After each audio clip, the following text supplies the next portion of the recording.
presiden yang akan datang pasti mau tidak mau melanjutkan. Entah itu 01, entah itu 02, itu entah 03. Kemarin sore saya baru saja tiba dari lawatan 3 negara, dari Filipina, kemudian ke Vietnam dan ke Brunei, dan kemarin sore tiba di Jakarta. Tadi subuh dari Bogor saya ke Surabaya, hanya khusus untuk Forum Rektor Indonesia. Karena lembaga perguruan tinggi itu betapa sangat pentingnya dan punya peran yang sangat strategis bagi negara ini. Dan juga rektor yang punya peranan besar. Saya juga baru saja bulan yang lalu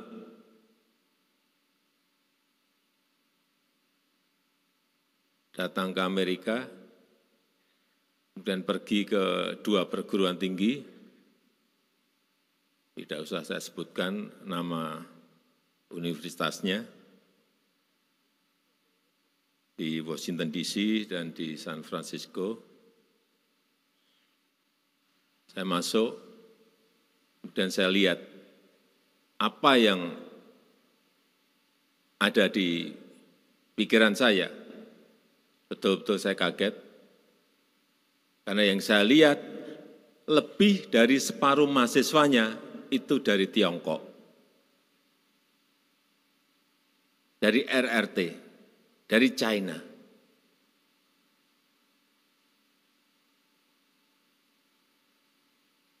Saya kemudian berpikir, oh inilah yang menyebabkan yang namanya China, Tiongkok itu melompat maju di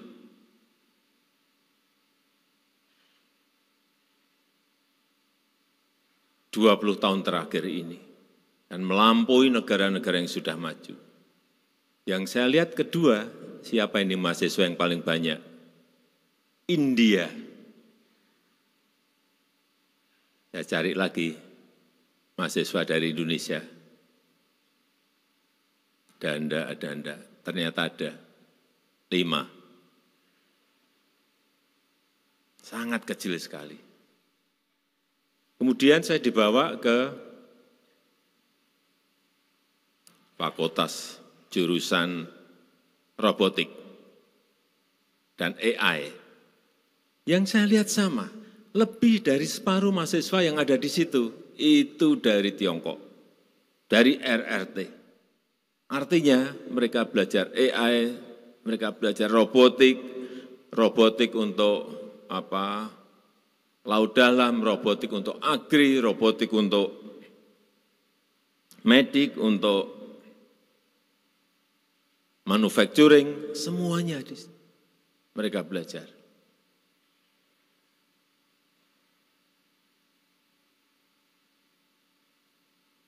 Inilah yang harus kita siapkan, karena 5 tahun, 10 tahun yang akan datang kita akan mendapatkan bonus demografi. SDM unggul akan menjadi kunci, dan itu harus betul-betul kita persiapkan secara real dan konkret. Dan kita tahu sumber daya alam kita memang melimpah, tapi itu tidak cukup untuk kita menjadi negara maju. Justru kita sering lupa karena kayak batu bara, kita cangkul saja langsung dijual bisa laku keras. Nikel yang sebelumnya juga sama, dicangkul saja ekspor, semua negara terima tanpa nilai tambah. Boksit cangkul saja ekspor, juga semua negara mau mengambilnya, tapi kita tidak memiliki nilai tambah. Sekali lagi, sumber daya alam yang melimpah tidaklah cukup untuk menjadi negara maju. Yang paling penting, yang pertama, kita butuh SDM yang berkualitas. Yang kedua, kita butuh iptek dan inovasi yang juga berkualitas. Dan keduanya menjadi tugas penting lembaga pendidikan tinggi kita. Tugas para dosen, tugas para rektor, dan tugas kita semuanya. Saya kemarin di Vietnam mendapatkan informasi ada satu perusahaan di sana,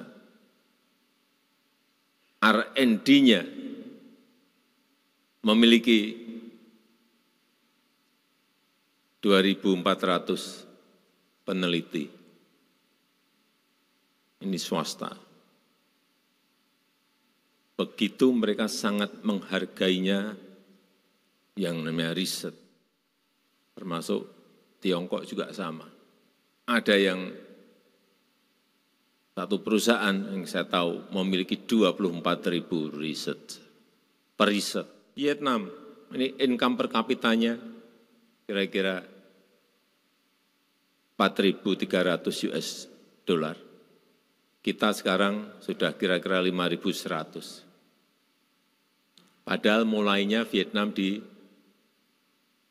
tahun 1975 itu baru selesai perang. Artinya 30 tahun duluan kita. Tapi mereka ngebut, kencang, dan hati-hati, income per kapitanya hampir melampaui kita. Dan kalau kita hanya monoton dan santai-santai saja, bisa sebentar lagi kelanggar sama yang namanya Vietnam. Ini yang kita tidak mau. Lembaga pendidikan tinggi memiliki peran yang sangat strategis untuk mencetak SDM unggul, SDM yang berkualitas. Yang sering juga saya sampaikan, yang bukan hanya menguasai ilmu pengetahuan, tapi juga mau terus belajar. SDM yang kuat fisik, mental, dan moralnya. SDM yang inovatif, menghasilkan karya-karya yang berkualitas. Di sisi lain, perguruan tinggi juga punya tugas, yaitu menjadi lembaga riset. Kuncinya di sini. Yang tadi saya lupa menyampaikan, di Vietnam itu antara universitas dan industri itu sambung.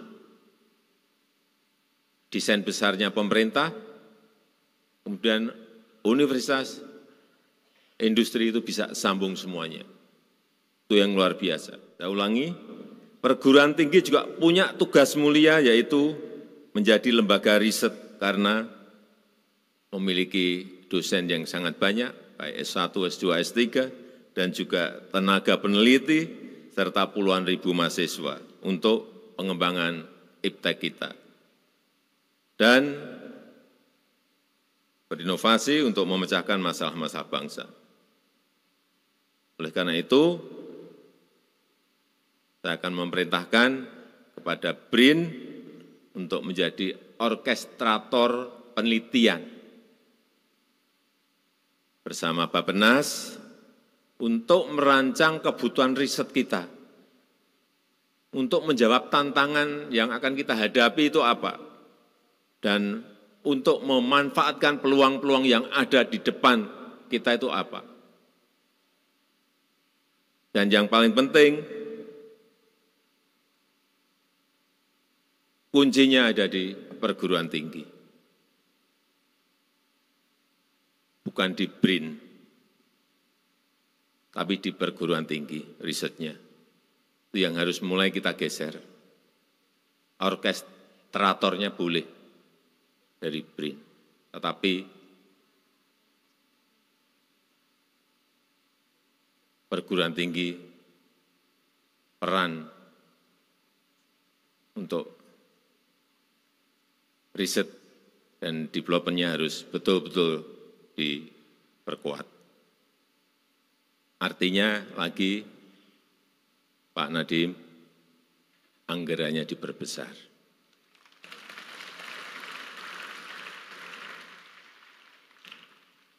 Enggak apa-apa, dimulai tahun ini,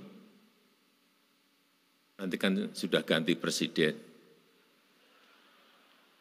Tapi dimulai dulu yang gede, jadi presiden yang akan datang pasti mau tidak mau melanjutkan. Gitu. Entah itu 01, entah itu 02, itu entah 03. Tapi dimulai dulu. Enggak mungkin kalau sudah Pak Nadiem sudah menambahkan banyak, kemudian presiden yang akan datang motong enggak akan berani.